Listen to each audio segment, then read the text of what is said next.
தலைப்பு வெற்றி பாதை எது? வெற்றி கதவை திறப்பதற்கான திறவுகோல் எது? வெற்றிக்கான பாதை எது? வெற்றி கதவை திறக்கும் சாவி எது? இந்த வெற்றிக்கான பாதை என்னவா இருக்க முடியும்னா எல்லா நிலையிலுமே உண்மையோடு கடுமையாக உழைக்கும் பாதை தான் வெற்றி பாதைங்க. வேற எந்த வழியிலும் வேற எந்த முறையிலும் நம்ம குறுக்கு வழியை பயன்படுத்தினாலும் வேற எந்த குறுக்கு புத்தியை பயன்படுத்தினாலும் நிச்சயமா நம்ம வெற்றி அடைய முடியாது. அப்படியே குறுக்கு வழியிலும் குறுக்கு புத்தியிலும் நம்ம ஏதாவது தற்செயலா வெற்றி அடைந்தோம்னா அந்த வெற்றி நம்ம கூட ரொம்ப நாள் தாங்கி நிற்காது, சீக்கிரம் விழுந்துடும். நிலையான வெற்றி என்பது உண்மையோடு கடுமையாக உழைக்கும் பாதை தான் வெற்றியின் பாதை. வேற வழியே இல்லை, வேற ரெண்டாவது பாதை நீங்க முயற்சி பண்ணவே வேண்டாம். உங்க வாழ்க்கையில நீங்க ஒவ்வொருத்தரும் ஏதாவது ஒரு நோக்கம் அல்லது ஏதாவது ஒரு குறிக்கோள், ஏதாவது ஒரு லட்சியத்தை நீங்க வச்சிருப்பீங்க. நிச்சயமா அது வெளியில் சொல்லக்கூடியதா இருக்கும், சிலர் சொல்ல முடியாததா இருக்கும். அதையெல்லாம் நீங்க அடையணும்னா நீங்க வெளியே மற்றவங்களுக்கு தெரியற மாதிரி முயற்சி செய்தாலும் சரி, அல்லது வெளியில யாருக்குமே தெரியாம ரகசியமா நீங்க உள்ள வச்சிருந்தாலும் சரி, அந்த வெளிப்படையானதோ அல்லது மறைமுகமாக அடிப்படையானதோ எந்த வெற்றிக்கான பாதையா இருந்தாலும் உண்மையோடு கடுமையாக உழைக்கும் பாதை தான் வெற்றியின் ஒரே பாதை. வேற எந்த வழியிலும் நீங்க முயற்சி பண்ண வேண்டாம். ஏன்னா அந்த வழியில் முயற்சி பண்ணவங்க அடைந்த வெற்றி தான் இன்னைக்கு வரைக்கும் இந்த உலகத்தில் வெற்றியாளர்களுடைய நிலைப்பட்டியல்ல அவங்களுடைய பெயர்கள் இடம்பெற்றிருக்கு. இல்லைன்னா ரெக்கார்ட் பிரேக் பண்ண என்ன ஆகுங்க, ஒவ்வொருத்தருடைய பெயர் மறைஞ்சிட்டே தான் வந்துட்டு இருக்கு. ஆனா ரெக்கார்ட் பிரேக்கே பண்ண முடியாத ஒரு நிலையான பெயர் நீங்க எடுக்கணும்னா, வெற்றி அடையணும்னா நீங்க உண்மையோடு கடுமையாக உழைக்க ஆரம்பிக்கணும். இதுதான் அந்த முதல் கேள்விக்கான பதில். வெற்றிக்கான பாதை எது என்றால் இதுதான். உண்மையோடு கடுமையாக உழைக்கும் பாதை தான் வெற்றிக்கான ஒரே பாதை. இரண்டாவது கேள்வி பாருங்களேன், வெற்றி கதவை திறக்கும் சாவி எது? ஆனா இப்ப எல்லாம் எந்த பூட்டு வாங்கினாலும் அது கூட 3 சாவி தர்றாங்க. யாருமே ஒரு சாவி இருக்கிற பூட்டை விரும்புறது இல்லை, அப்படித்தானே? எக்ஸ்ட்ரா சாவி, ஒண்ணு தொலைஞ்சா இன்னொன்னு, அது தொலைஞ்சா இன்னொன்னு. அதனால இந்த கேள்விக்கு 3 பதில்கள் இருக்குங்க. இந்த வெற்றி கதவை திறக்கிறதுக்கு 3 சாவி இருக்கு. நீங்க எந்த சாவியை வேணாலும் போட்டு திறக்கலாம், அல்லது 3 சாவியை போட்டாலும் திறக்கும். முதல் சாவி என்னன்னா, தோல்விகளை கண்டு பின்வாங்காத மனம். முதல் சாவி. நீங்க வெற்றி அடையணும்னா, வெற்றி கதவை திறக்கணும்னா நீங்க பயன்படுத்த வேண்டிய முதல் சாவி தோல்விகளை கண்டு பின்வாங்காத மனம். இந்த சாவி உங்ககிட்ட இருந்துச்சுன்னா நீங்க ஓபன் பண்ணுனா போதும், நீங்க இந்த பூட்டுக்கு போட்டா போதும், திறந்துடும் வெற்றி கதவு. இரண்டாவது சாவி எதிர்ப்புகளை கண்டு பயம் கொள்ளாத சாவி. இரண்டாவது சாவி எதிர்ப்புகளை கண்டு பயம் கொள்ளாத சாவி. மூணாவது பாருங்களேன், விடாமுயற்சியோடு செயல்படும் சாவி. இந்த 3ல நீங்க எதை பயன்படுத்தினாலும், நீங்க எதை தொட்டாலும் அல்லது எதை எடுத்தாலும் உங்களுக்கு வெற்றி தான், உங்களுக்கு தோல்வியே கிடையாது. மீண்டும் ஒரு முறை சொல்றோங்க, தோல்விகளை கண்டு பின்வாங்காத மனம் முதல் சாவி, எதிர்ப்புகளை கண்டு பயம் கொள்ளாத மனம் இரண்டாவது சாவி, விடாமுயற்சியோடு செயல்படும் மனம் மூன்றாவது சாவி. இந்த 3 சாவியில ஏதாவது ஒரு சாவியை இன்னைக்கு எப்படியாவது கண்டுபிடிச்சிட்டீங்கன்னா நிச்சயமா நீங்க எடுத்த காரியத்துக்கு உங்களுக்கு வெற்றி தான். அல்லது ஒரு சிலர் கிட்ட பார்த்தீங்கன்னா 2 சாவி இருக்கும். ரொம்ப அபூர்வமா யாராவது கிட்ட பார்த்தீங்கன்னா அந்த 3 சாவி இருக்கும். அதனால நீங்க கட்டாயம் இதுல நீங்க முயற்சி பண்ணியே தீரணும். ஏதாவது ஒரு சாவியாவது கடைசிக்கு உங்ககிட்ட தொலைக்காம வச்சுக்கிறதுக்கு முயற்சி பண்ணுங்க. வெற்றி நிச்சயம் உங்களுக்கு. இதை இன்னொரு கோணத்துல பார்க்கலாம். சிவா, எந்த மனிதனுடைய வாழ்க்கையில அல்லது எந்த பிசினஸ்ல அல்லது எவருடைய வாழ்க்கை பாதையில போராட்டம் இல்லைன்னு நீங்க சொல்ல முடியுமா? எல்லாருமே ஏதோ ஒரு விதத்தில், ஏதோ ஒரு விஷயத்தில், ஏதோ ஒரு அளவில் நம்ம எல்லாருமே ஏதோ ஒரு போராட்டத்துலதான் இருந்துட்டு இருக்கோம். ஆனா எந்த மனநிலையில் இந்த போராட்டத்துல இருக்கிறோங்கிறது ரொம்ப ரொம்ப முக்கியம். ஒரு 3 நிலை இருக்குங்க. நம்ம இப்ப எங்க இருக்கிறோம் அப்படிங்கறத நம்ம கண்டுபிடிக்கிறதுக்கு இது ஒரு நல்ல வாய்ப்பு. இப்ப நம்ம போர்க்களத்துல இருக்கிறோமா? ஏன்னா அது ஒரு வகையான போராட்டம் தான். அது ஒரு வகையான வெற்றிக்கான முயற்சி தான். அப்படித்தானுங்க? நம்ம இப்ப போர்க்களத்துல இருந்து போர்க்களத்தின் வெற்றியை நம்ம எதிர்பார்க்கிறோமா? 2வது, போராட்டத்துல கலந்துகிட்டு அந்த போராட்டத்துல வெற்றி பெற முயற்சி பண்றோமா? 3வது, போட்டியில கலந்துகிட்டு அந்த போட்டியில வெற்றி பெறணும்னு விரும்புறோமா? இல்ல வாழ்க்கையில நம்ம சிக்கிட்டு அந்த வாழ்க்கையில வெற்றி பெற விரும்புறோமா? இவ்வளவு விஷயங்கள் இதுல இருக்கு. நம்ம இருக்கிற இடம் நீங்க நினைச்சு பாருங்க. இப்ப நம்ம இருக்கிற இடம் போர்க்களமா, போராட்டமா, போட்டியா, வாழ்க்கையா? ஆனா நிச்சயம் இந்த 3 இல்லவே இல்லை நமக்கு. நம்ம ஒண்ணு இப்ப போர்க்களத்துல போய் போரிட்டு நம்ம வெற்றி பெறணுங்கிற தேவை நமக்கு இல்லை. 2வது, கொடி பிடிச்சு நம்ம கோஷம் போட்டு போராடித்தான் நம்மளுடைய தேவைகளை பூர்த்தி செஞ்சுக்கணுங்கிற அவசியமும் இப்ப இல்லை. 3வது, எந்த போட்டியிலும் நம்ம இப்ப இல்லை. ஏதாவது ஓட்டப்பந்தயத்தில் நம்ம இருக்கிறோமா இப்ப? இல்ல ஏதாவது குஸ்தி போட்டியில, மல்யுத்த போட்டியில தான் இருக்கிறோமா? தினம் தினம் நம்ம போட்டி போட்டு நம்ம ஒவ்வொருத்தரை ஜெயிக்கணும், வெற்றி கொள்ளணுங்கிற தேவை அவசியத்திலும் நம்ம இல்லை. ஆனா இப்ப நம்ம எல்லாருமே ஒரே ஒரு வெற்றிக்காக வாழ்க்கையில இருக்கும். அது உண்மைங்களா? இதை நம்ம உறுதிப்படுத்திட்டோம்னா மற்ற எல்லா தேவையில்லாத விஷயங்களும் நம்ம ஒதுக்கிடலாம். இப்ப நம்ம எல்லோருமே போர்க்கள வெற்றிக்காக இல்ல, போராட்ட வெற்றிக்காக இல்ல, போட்டியின் வெற்றிக்காக இல்ல, வாழ்க்கையில வெற்றி பெறணுங்கிறது மட்டும்தான் நம்ம எல்லாத்துடைய நோக்கம். அதானுங்க? ஓகே. இப்ப இந்த வாழ்க்கையில வெற்றி பெறணும் அப்படிங்கிற அந்த ஒரே விஷயத்திற்கான ஒரு காரணத்தை நம்ம இங்க என்னன்னு பார்த்தா, இப்படி வாழ்க்கையில் வெற்றி பெறணும்னு நினைக்கின்ற ஒவ்வொருவரையுமே 3 சக்திகள் நிச்சயமாக அவங்கள எதிர்பட்டே தீரும். இப்ப நம்ம எல்லாம் வெற்றி அடைஞ்சே தீரணும்னு நம்ம எல்லாம் போயிட்டு இருக்கிறவங்களா இருந்தா நம்மை 3 சக்திகள் எதிர்கொண்டே தீரும். நம்மள 3 சக்திகள் மீட் பண்ணும், சந்தித்தே தீரும். இது தவிர்க்க முடியாத ஒன்று. உங்களுக்கும் அப்படிதான் நடந்திருக்கும், அல்லது இது நடக்க போகும். இதுவரைக்கும் அந்த மாதிரி வரலைன்னா இனி உங்களுடைய எதிர்காலத்துல வாழ்க்கையில நிச்சயம் இந்த 3 சக்தி உங்களை மீட் பண்ணியே தீரும். முதல் சக்தி என்னன்னா ஏளனம் செய்தல். வெற்றி பெறணும்னு நம்ம நினைச்சு வாழ்னோம்னா அந்த வாழ்க்கை மற்றவங்களை போல சாதாரண வாழ்க்கையா இராது. அப்படி சாதாரண வாழ்க்கையா இருந்தா அவர்கள் வெற்றி அடைய முடியாது. நீங்க அசாதாரண தன்மையோடு உங்களுடைய வாழ்க்கையில் வெற்றி பெற நீங்க போட்டியில் இறங்கிட்டீங்கன்னா உங்ககிட்ட ஒரு மாபெரும் வித்தியாசத்தை மக்களும் இந்த உலகமும் பார்க்க ஆரம்பிச்சிடும்.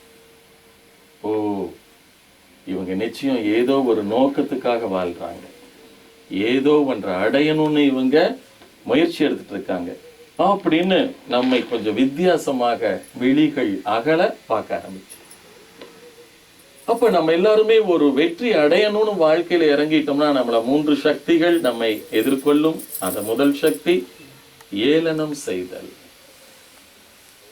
உங்களை கெட்ட கெட்ட வார்த்தையால உங்களை திட்டலாம், அல்லது உங்களுடைய குடும்பத்தாரை இழிவுபடுத்தலாம், அல்லது உங்களுடைய பிறப்பை, உங்களுடைய வம்சத்தை, அல்லது உங்களுடைய தலைமுறைய, உங்களுடைய ஊரை எவ்வளவு வேணாலும் அவமானப்படுத்தலாம். ஆனா இது வெறும் வார்த்தையால் உங்க மேல வீசக்கூடிய விஷயங்கள் தான், பொருள்கள் தான். வெறும் வார்த்தையால உங்களை தாக்குவாங்க. ஆனா அதையெல்லாம் நீங்க பொருட்படுத்தாம இந்த காதுல வாங்கி இந்த காதுல விட்டுட்டு நீங்க பாட்டுக்கு உங்களுடைய வெற்றி பாதையிலேயே தொடர்ந்து நடந்துட்டு இருந்தீங்கன்னா அடுத்து உங்களை எதிர்கொள்ளக்கூடிய சக்தி என்ன தெரியுங்களா? எதிர்த்தல். அடுத்து எதிர்த்தல். உங்களை முன்னுக்கு போக விடாம உங்களை தடுப்பாங்க, அடிக்கவும் செய்வாங்க. நீங்க அடி வாங்கியே தான் ஆகணும். ஏன்னா உங்களுடைய நோக்கம் எதை நோக்கியது? வெற்றியை நோக்கியது. எப்படியாவது வெற்றி அடைந்தே தீரணும்னு நினைக்கிற ஒரு தீவிரமான முயற்சி, ஒரு தீ போன்ற முயற்சி. அடுத்தது உங்களை எதிர்ப்பாங்க, அடிப்பாங்க.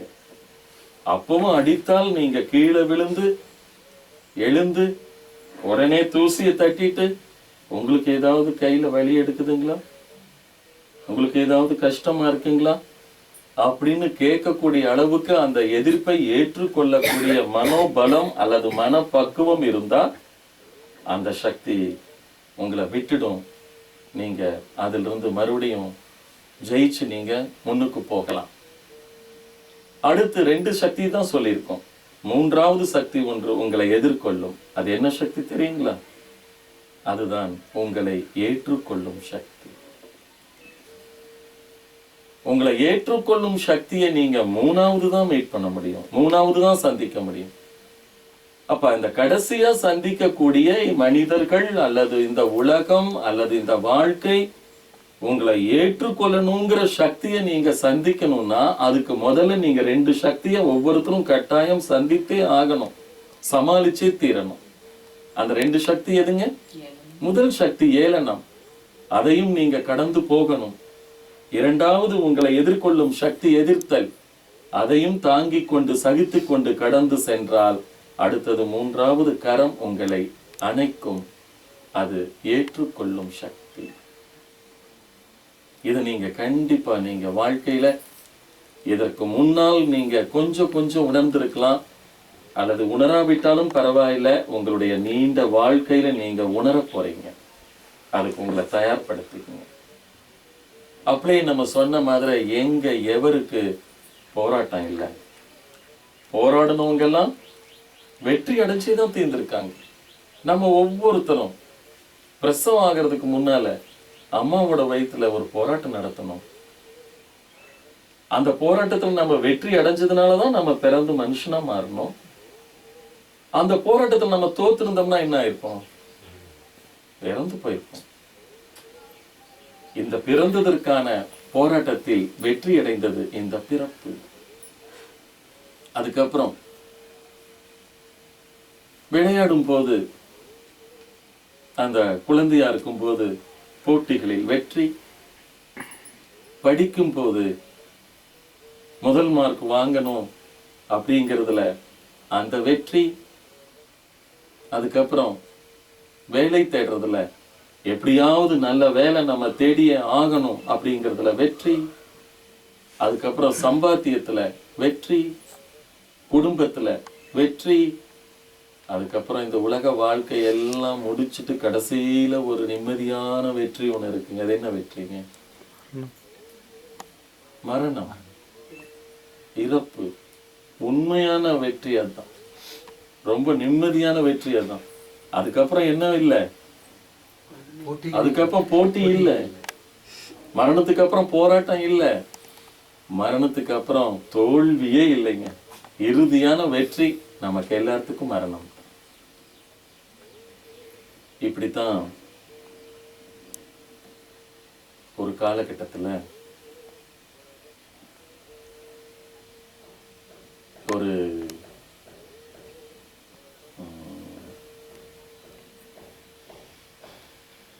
ஒரு வீரன் அப்படி கூட வச்சுக்கலாம். அந்த வீரன் ஏறக்குறைய வீரன் ஆவதற்கு முன்னால ஒவ்வொரு வீரனும் எவ்வளவு முறை தோற்றார்கள் என்பதை வைத்துத்தான் அந்த வீரனுடைய வெற்றியே அவங்களுக்கு வந்து சேருதுங்க.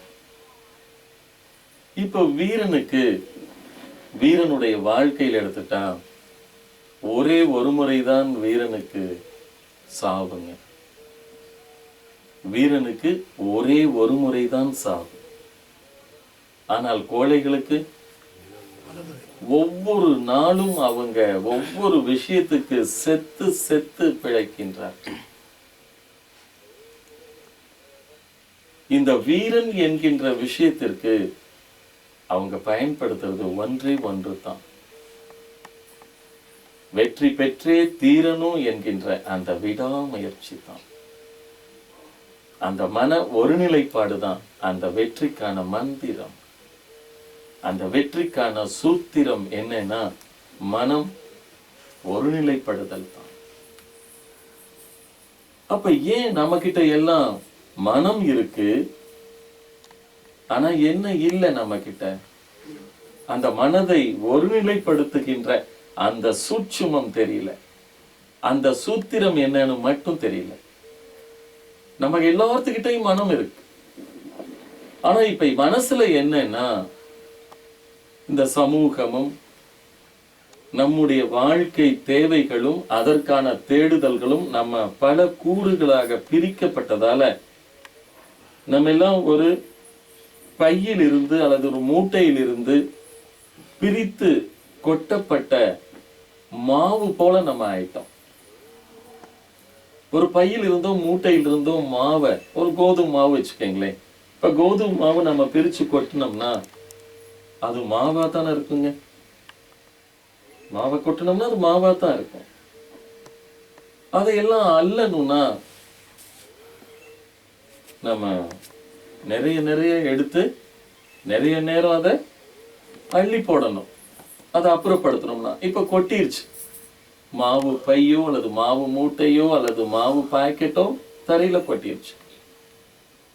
அதையெல்லாம் அள்ளி போடணும்னா நம்ம நிறைய முயற்சி எடுக்கணும், நிறைய முறை எடுத்து போடணும். இது ஒருமைப்பாட்டுக்கு கொஞ்சம் எதிரான செயல்னு நீங்க வச்சுக்கோங்க. இப்ப இந்த மன ஒருமைப்பாட்டுக்கு ஒத்த ஒரு விஷயம் என்னன்னா அந்த கொட்டி பரப்பி இருக்கக்கூடிய மாவில் கொஞ்சம் தண்ணீரை தெளிச்சு அதை கொஞ்சம் உருட்டினீங்கன்னு வச்சுக்கோங்க, அத்தனை மாவும் உங்க கைக்கு ஒரே உருண்டையா வந்துடும். இதுதான் நம்ம செய்ய வேண்டிய ஒரே ஒரு காரியம். என்னன்னா பல கோணங்களில் பல வேகங்களில் செயல்பட்டு இருக்கிற நம்முடைய மனச ஒரே நிலையில் வைத்து நம்ம செயல்பட்டா 10 காரியம் அல்ல, 100 காரியம் அல்ல, 1000 காரியம் அல்ல, கோடி காரியம் நம்ம கையில கொடுத்தாலும் அந்த கோடி காரியத்திலும் நம்ம முழு மனதோட ஒருநிலைப்பாடோட தான் அதுல செயல்பட முடியும். அப்ப முழு மனதோட ஒருநிலைப்பாடோட செயல்பட்டால் அந்த காரியத்திற்கு வெற்றி மட்டும்தான் உண்டு. தோல்வி என்ற வார்த்தைக்கு அங்க இடமே கிடையாது, அங்க இடமே இல்லை. அப்ப இந்த வெற்றிக்கு நம்ம தயார்படுத்த வேண்டியது உறுதியான உடலை அல்ல, உறுதியான மனதை தான்.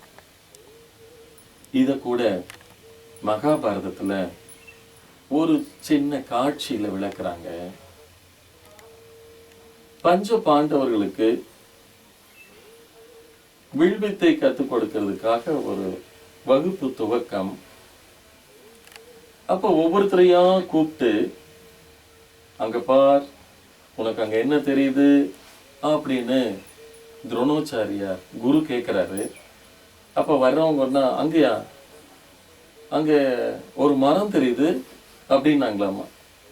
அப்படியா, மரம் தான் தெரியுதா, ஓடி போயிரு அப்படின்ட்டாங்களாமா. 2வது கூப்பிட்டாங்களாமா. பஞ்சபாண்டவர் ரெண்டாவங்க வர்றாங்க. வந்து அங்க உனக்கு என்ன தெரியுது அப்படின்னு சொன்னா, மரம் தெரியுதுன்னு சொன்னா மறுபடியும் ஓடி போயிருன்னு சொல்லிடுவாங்கன்ட்டு அங்க ஒரு பெரிய கிளை தெரியுது அப்படின்னாங்களாமா. உடனே ஓடி போயிருட்டாங்களாமா. அப்ப மூணாவதும் வர்றாரு. உனக்கு என்ன தெரியுது அப்படின்னு கேட்டா, மரம் தெரியுது கிளை தெரியுதுன்னு சொன்னா நாமும் தப்பா சொன்னதா அர்த்தம் சொல்லி போட்டு அங்க ஒரு இலை தெரியுது அப்படின்னாராமா. ரொம்ப புத்திசாலித்தனமா நினைச்சிட்டு ஒரு இலை தெரியுதுன்னாராம். நீயும் லாய்க்கல போயிடுப்பா அப்படின்ட்டாங்களாம். அடுத்தது நான்காம ஒரு வந்தாராமா. உனக்கு என்னப்பா தெரியுதுன்னா அங்க ஒரு கிளி தெரியுது அப்படின்னாராம். அப்படியா, சரியில்லை போ அப்படின்ட்டாங்களாமா. அடுத்தது அர்ஜுனனை வர சொன்னாங்களாமா. அவரு தம்பி நீயாவது கடைசியா என் மானத்தை காப்பாத்து, அங்க உனக்கு என்ன தெரியுதுன்னு கேட்டாங்களாமா. எனக்கு கிளியின் ஒரு கண் தெரியுதுன்னு. கிளியோட ஒரே ஒரு கண் தெரியுதுன்னாராமா. ஷூட் பண்ணுப்பானாராமா. வெள்ளெடுத்து எய்தாராமா. கரெக்டா கிளியின் கண்ணில் குத்தப்பட்டு கிளி கீழே விழுகுதாம். நீ தாயா இனி என்னுடைய உண்மையான சிஷ்யன் சொன்னாராம். அந்த மாதிரி இந்த உலகத்துல நமக்கு பல பரிமாணங்கள், பல மெனி மோர் டைமென்ஷன்ஸ். ஒருத்தருக்கு இந்த பாதை தான் சரி, ஒருத்தருக்கு அந்த பாதை எனக்கு ஒத்து வராது, எனக்கு இந்த பாதை தான் சரி. என்னுடைய தேடுதல் பணத்தை நோக்கி, என்னுடைய தேடுதல் புகழை நோக்கி, என்னுடைய தேடுதல் சுகத்தை நோக்கி, என்னுடைய தேடுதல் இன்பத்தை நோக்கி, என்னுடைய தேடுதல் ஆன்மீகம் தெய்வீகம். இந்த மாதிரி எத்தனையோ பேர் எத்தனையோ பாதைகள்ல வெற்றி அடைய முயற்சி பண்றோம். ஆனா 10 வச்சுக்கிட்டு நம்ம எதுல முயற்சி பண்ணாலும் எதுலையுமே நம்ம முழுமை பெற முடியாது. அதனால ஏதோ ஒரு பாதையை நீங்கள் இப்போது தேர்ந்தெடுங்கள். அந்த பாதையில் நீங்கள் முழுமையாக உங்களை அர்ப்பணியுங்கள். இப்ப துப்பாக்கி சுடும் போட்டி எல்லாம் இப்ப நிறைய இடங்கள்ல ரொம்ப ஃபேமஸ் ஆயிடுச்சுங்க, பிரபலம் ஆயிடுச்சு. இப்ப ரொம்ப தூரத்துல ஏதாவது ஒரு வட்டம் போட்டு அதுல ஒரு புள்ளி வச்சு ஒரு குறிப்பிட்ட இடைவெளியிலிருந்து அதை ஷூட் பண்றதுதான் அந்த போட்டியினுடைய விதிமுறை. இப்ப அதுக்கு ஒரு அரை மணி நேரம் தான் டைமுங்க. அதை ஷூட் பண்றதுக்கு, எய்ம் பண்ணி ஷூட் பண்றதுக்கு அரை மணி நேரம் டைம். அரை மணி நேரங்கிறது ஒரு 30 நிமிஷம் இல்லைங்களா? அப்படிதான் 30 நிமிஷம். ஆனா யார் அதுல வெற்றி பெறாங்கன்னா, நல்லா கூர்ந்து கவனிச்சு பார்த்தா 29 நிமிஷமும் அந்த நடு புள்ளிக்காக இந்த துப்பாக்கியை மிக சரியாக பொருத்துறதுல, எய்ம் பண்ணி செட் பண்றதுல 29 நிமிஷம் செலவு பண்றாங்க. கரெக்டா அந்த புள்ளியை நோக்கி அந்த துப்பாக்கி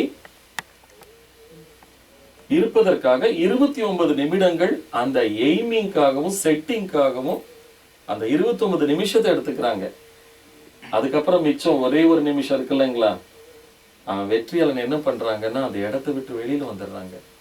வந்து இப்ப போய் நீங்க யாரு வேணாலும் போய் அங்க கீழே ஒரு லிவர் இருக்கும், அந்த லிவரை மட்டும் இழுங்க அப்படின்னு சொல்லிடுறாங்க. அப்ப அந்த போட்டியில கலந்துருக்கிற ஒரு குட்டி குழந்தை போய் ஒரு ஸ்டூல் மேல ஏறி அந்த லிவரை மட்டும் இழுக்குது. அது போய் கரெக்டா போய் அந்த புள்ளிய போய் தாக்கிடுது. ஆனா இந்த துப்பாக்கியிலிருந்து அந்த புல்லட் போய் அதை தாக்கிய நேரம் என்னவோ சில நொடி பொழுதுகள் தான், சில நொடி பொழுதுகள் தான். ஆனா அதுக்காக ஒரு எய்மிங் பண்ணார் பாருங்க, அந்த செட்டிங்காக எடுத்த நேரம் இருக்கு பாருங்க, எவ்வளவு நிமிஷங்க? 29 நிமிஷம். அப்ப இத அப்படியே நம்ம வாழ்க்கைக்கு நீங்க கொஞ்சம் மாற்றி பாருங்க. நம்முடைய நோக்கத்துல நம்ம ஒவ்வொருத்தரும் ரொம்ப ஃபிட்டா செட்டா இருந்தோம்னு வச்சுக்கோங்களேன்.